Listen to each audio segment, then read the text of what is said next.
Okay. Okay. We got it this Okay. time. Hey everyone, my name's Aaron. And my name's Maddie. Happy National Coming Out Day. And Proud is so excited to present Generational Queerness, a national coming out conversation. In this segment, we'll be going into our community and interviewing queer folks on their experience coming out and any advice that they have for other generations. We hope you enjoy. Thanks!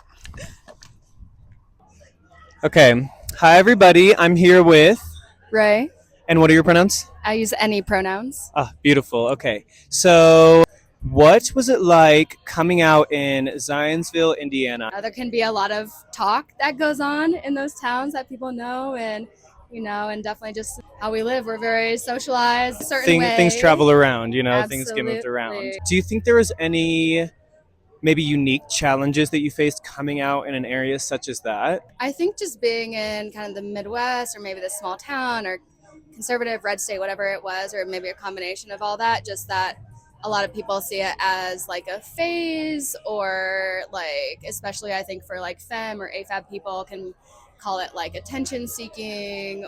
What do you see as the benefits of coming out as opposed to living a life where you weren't living authentically? Yeah, it would have been so different, but also like prior to coming out, I definitely was not really living authentically, and I think also trying to avoid or suppress a lot of maybe shame I had, or like shame I was taught to have, and I resorted to a lot of tumultuous relationships and drug seeking and really risky behavior. Now, like after coming out, like I work in mental health, so I get to help other people like live out their authentic life, and I really work a lot in the queer and trans community, which I love, and I get to do that today. And I would be a totally different world if I was, Right. still denying this who I am, Okay. Hi. Hello. What's your name and your pronouns? I'm Bailey, and she, her. Awesome. So nice to meet you, Bailey. Good to meet you, Bailey too. and I have had some really good conversations tonight, so I'm really excited to talk to her. If you could tell me a little bit about your coming out story. Yeah, a little bit of a domino effect. My family started out pretty conservative. Queer wasn't really talked about. It was like very hush hush. My best friend in high school when I first started going, she came out as bisexual. I never even heard what that was. I was like, you like bicycles? I was like, what? I don't understand. I was like, okay, cool. My younger sibling actually came out first as a lesbian and then as trans non-binary. It threw my family into a whole loop and really like challenged how they thought about things. They were like, wait, but this is our child, and we still love them, but like, what does this mean? And so after that, all my siblings came out, and then eventually I come to learn that my dad was actually bi. I love to tell the story of like, my family went from super conservative to being total 180. Everyone's gay now. Half my distant relatives are gay. Like, it's one big gay happy family. So, That's amazing. Yeah. It sounds like once everybody in your family started to accept who they truly were, like happiness just started to like rain down on your family. And there's so many instances of people that have a very similar story where they didn't understand it, so they didn't think it was okay, but then once it happened to their family, they grew and accepted. What advice do you have for somebody that maybe isn't at that point yet, and they are surrounded by very conservative, not as accepting people, but they still want to be their authentic selves? Yeah. Since coming out, we're each so much happier and so much more ourselves. Everywhere we go, how we express ourselves, like, we're just like so much happier. Some people's parents or family won't ever change. Yeah. That's really sad. Sometimes it does just take that like one person in the family to like make people really get their minds ticking, because people don't think that hard in things that don't affect them. Alrighty, so I'm here with, Bria, and what are your pronouns? she, her. Awesome. Okay. When you say branching out into communities, what avenues did you take in order to Yeah. find your people?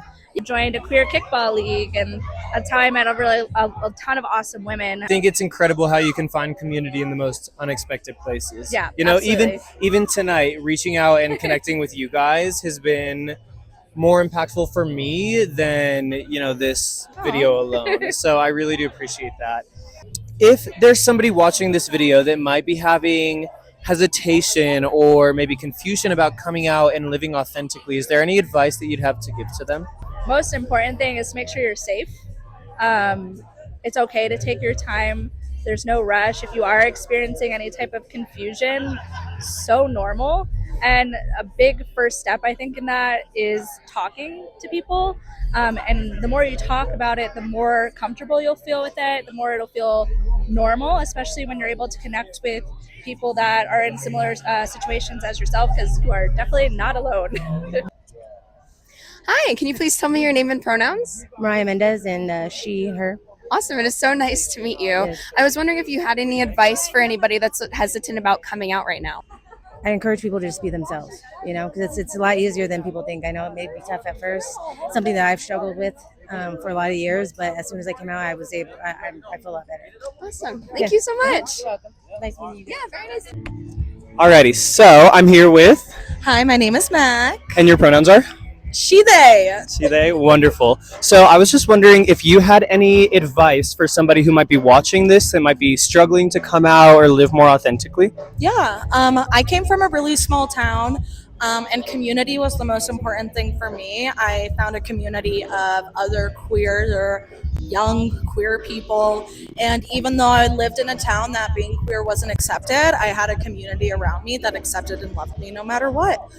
So I think community is the most important thing, because to me, without my community, I have nothing. So Awesome. Thank you so much, Yeah, Mac. I thank appreciate it. Hi, I'm here with Stormy. pronouns. He, him. Awesome. Thank you. Do you have any advice for somebody that might be struggling with coming out? If you truly want to love yourself and love your life, to just be as authentic as you can, be beautiful and stay true to what you are, and just completely love yourself and love the universe around you. Only you truly matter, and at the end of the day, you're the one that goes to bed with your thoughts. And remember, just to love yourself and be kind. That's amazing. Thank you so much, Stormy. Hi, everybody. I'm here with. Jamila, Okay, and what are your pronouns? she, her, they, depending on the name. I loved that. I really wanted you to say it again. You want It's okay. So I just have a couple questions for you today. First of them being, can you just kind of tell me a little bit about your coming out experience? Like, Background matters. My mom's Filipino and my dad is Muslim, so Asian and pretty religious. And, I never felt the need to come out because there were very blatant things in their face about like my queerness, and they either didn't react at all or they reacted really poorly. I would consider pretty brutally. And so that led to me ending up in a lot of like compulsory heterosexual relationships. And my most recent one, a 4-year relationship with a man, when that ended, my biggest pain was that I lost my best friend. And then after that relationship, I immediately went to like exploring more of my queerness. In high school, I had a lot of ambiguous female friendships, if you may, that I never had the guts to call a real relationship. And now, as an adult, just moving into my new place, the painting's not even hung up, I feel like that also comes with exploring those things. And it's hard to put a label on it because I do like men, I do like women, I like everything in between and outside of that. I love who I love, and that's who I love. And I know that's right. I know that. Yeah. If there's somebody watching this that may be struggling with living authentically or being themselves in whatever capacity that looks like for them in relation to queerness, do you have any like words of advice that you may give to them? Yeah, absolutely. I'm gonna imagine you guys as my little cousin who's growing up in a Filipino family. She is a lesbian, and my biggest like advice, it's all happening inside of you. It's all happening within. And yes, there's that yearning to be accepted by the people that you love, the people that you're around, the world that you live in. But really finding peace with yourself and knowing that it really isn't a choice. You love who you love, and that's who you love. Find peace in that. Don't be too harsh on yourself. Try not to fall into what you think you should do, and really pay attention to that voice inside. And yes, just find peace in who you are. Get to know yourself. Get to love yourself, and yeah, that's what I have to say actually.